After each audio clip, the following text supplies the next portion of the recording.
that historically the movement toward androgyny occurs in late phases of culture, okay, as a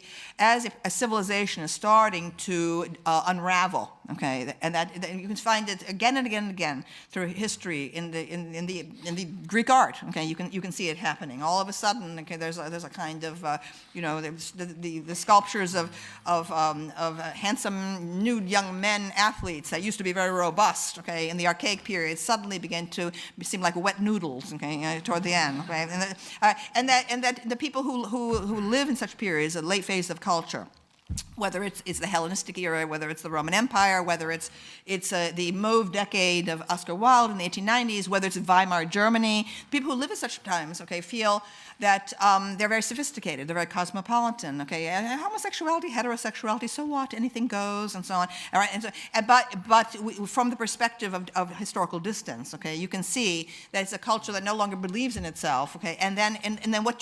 you invariably get are people who are convinced of the power of heroic masculinity, okay, on the edges, whether they're the Vandals and the Huns, okay, or whether they're the barbarians of ISIS, okay, you see them, starting to mass on the outsides of the culture, and that's what we have right now. That there is a tremendous and rather terrifying disconnect between the infatuation with the transgender movement in our own culture and what's going on out there, okay, all right, and so